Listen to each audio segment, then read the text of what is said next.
Hello everyone. Today we are painting vintage inspired rose composition.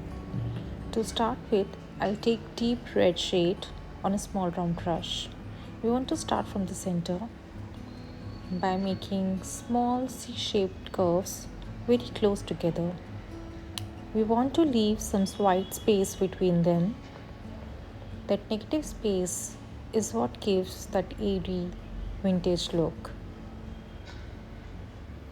Now I'm switching to a larger brush.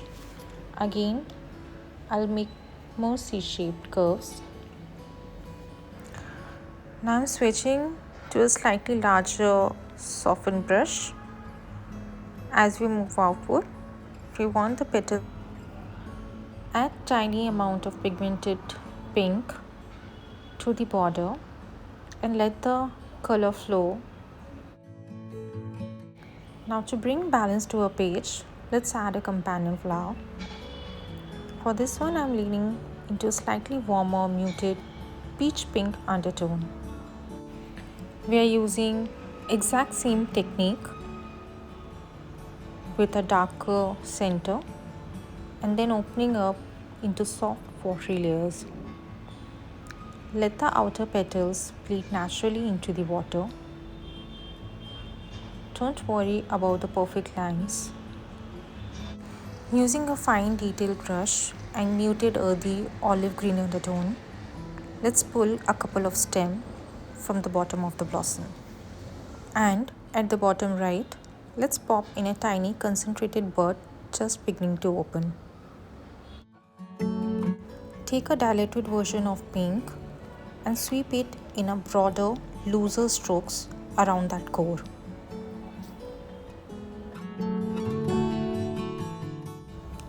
Using a muted olive green and round brush, we're going to use a simple pressure and release motion.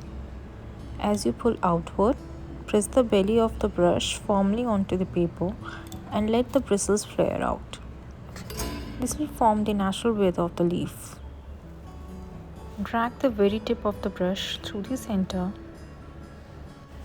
Switch to a smaller detail brush with a muted lavender.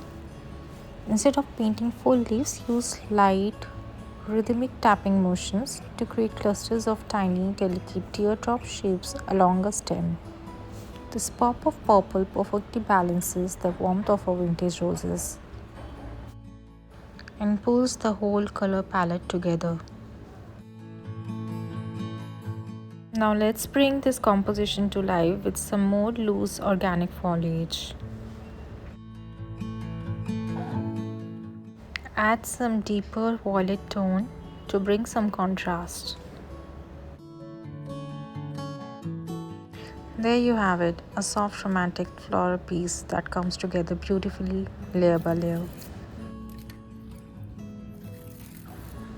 Now to give a floral painting that ultimate old world charm, we are building a custom textured packing board.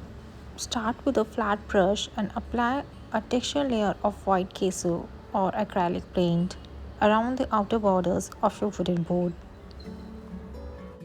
You can add double layer if you don't want the color of the cardboard to see through.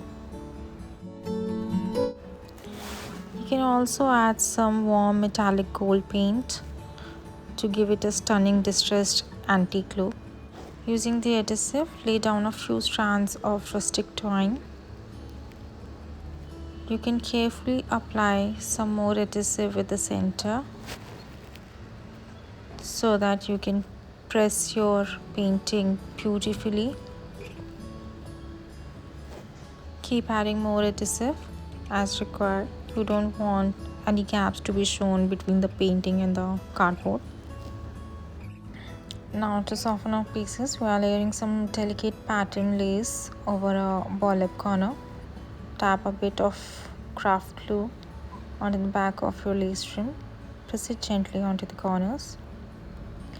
Using a dry brush, you can fill out the gaps. You can also add some more brown along the edges to give it some contrast. The mix of gold metallic and brown really gives that old antique finish. For the finishing touch, fill out any gaps between the painting and the cardboard.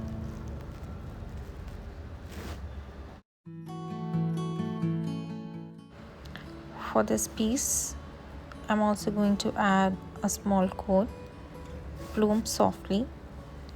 It perfectly matches the gentle romantic energy of the watercolor roses and gives the entire composition a quiet, poetic focal point.